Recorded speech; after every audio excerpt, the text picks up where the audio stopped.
All right. This is MC for Web3 TV, and we are here on the third day of the Future Blockchain Summit. Man, it's been a crazy ride over here. Lots of founders, lots of builders, lots of creators here in sunny side Dubai. So, hey, man, great to see you, man. Likewise, been a hot minute, man. It has. So, yeah. hey, what's your story, man? Talk to me, man. Look, my name is Sheraz Ahmed. I'm the managing partner of Storm Partners. I've been involved in the Crypto Valley ecosystem now for the past, 7 years? The Crypto Valley ecosystem. Damn, you're old. Yeah, feel like an OG through and through. Even gray hair is coming. It's coming here and there. And yeah, no, look, been involved in the space for quite some time. It's been around 3 years now that we've been venturing out into kind of the Dubai UAE ecosystem from all of the things happening here. Definitely interesting to see how it's kind of maturing out, some of the different actors coming to be. Right, so yeah, excited to speak more about that, and yeah. Okay, hey, but I got to ask you this because I know you're involved in the Crypto Valley. So like, hey, what's the latest thing you're working on right now? Yeah, so the Crypto Valley ecosystem is really where Ethereum was founded in Zug. Zug is a small little town, it's like 2 kilometers squared. It's super tiny. Ethereum was founded there. All the other protocols, a lot of innovation in Web3 was built out there in 2017, 2018. That spread to like Zurich, which is another big kind of city in Switzerland. And now we've been seeing developments happen in Lugano, which is like the Italian-speaking part of Switzerland, and actually in Neuchâtel as well, which is another part.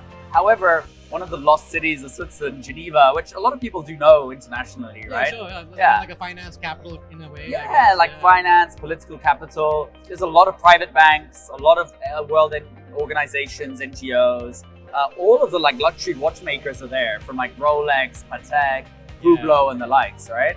And so, having grown up in that region, we've been supporting the development of the Web3 ecosystem there. And we just launched an innovation center that is focused on the Web3 space. That's about to get the support of the canton, so the state of Geneva, to really build up trust again within Web3. It's oftentimes we've seen, in bear markets, people lose that sense of trust.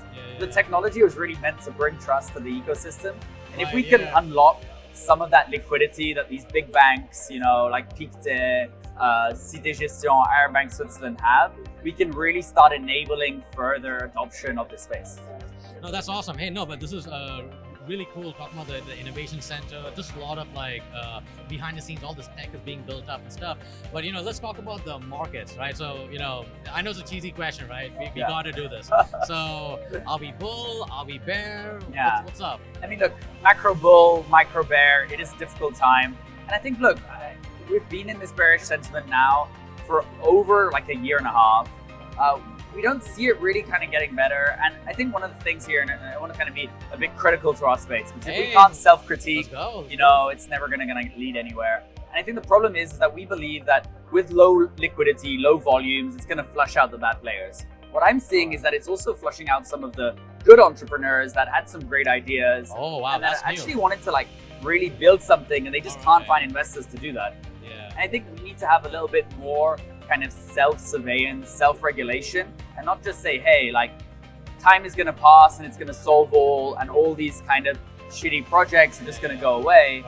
We need to kind of support those bad projects and leaving the space by making them accountable and saying, hey, what you're trying to develop on blockchain technology doesn't really work. People have tried it. It's not a real good use case. You shouldn't do this in a Web3 way. Or even call out the scammers.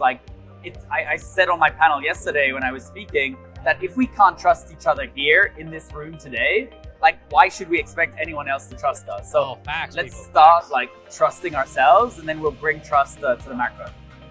Man, that's really interesting. I'm glad that someone's talking about, hey, self-regulation. Because everyone talking about, from a state level or national level or maybe like a transnational level. Yeah, if we could become more accountable for ourselves, I think, look, Terra Luna wouldn't have happened, FTX wouldn't have happened, because a lot of the, let's say, OGs in the space knew that they were doing some shady stuff, or Terra Luna's 16-17% is not the gray line. Yeah, it's what is happening here? But we all just decided to ignore it, We were just whatever, we'll kick the trash can down the line. But we should have addressed the problem, and then it would have avoided all of the deep problems that we're in today.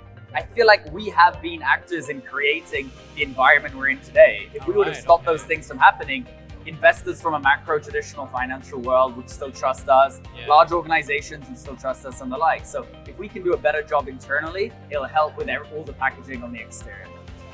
Man, no, I mean, you really dropped incredible value. So, I know you got you got some other panels coming up, some Yes. other speaking stuff.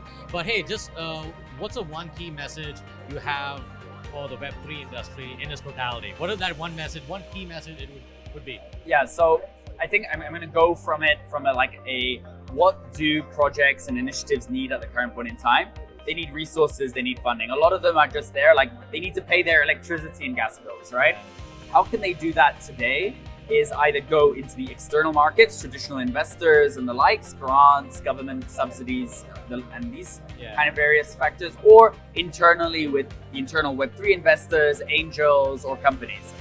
Should this not talk about the traditional side because there's a lot of skepticism. The markets, even from a macro, are kind of difficult at the moment. Let's talk about what we can do internally, right? Who internally has the capital? Gotcha. At the moment, there's only really two actors, the exchanges and the protocols, right?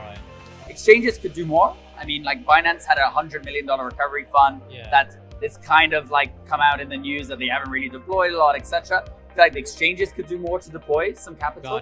But even more than that, I think the protocols, they were founded on the basis of building up blockchain technology and being able to support the ecosystem and developing those out.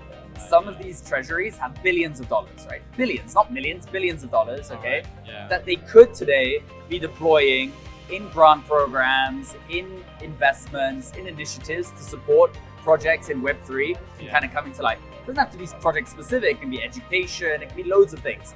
Today, I feel like they're kind of acting like the Smorg in The Hobbit, the dragon on top of the gold, where they're protecting it in a centralized way, where there's a board of 6 people that are like, no, you're not allowed to have access, whereby actually the Web3 space was meant to be democratic, decentralized, transparent, immutable. And today we're kind of operating in the fact where these protocols are operated by centralized bodies, not giving access to the community, to the treasury that they have supported in funding.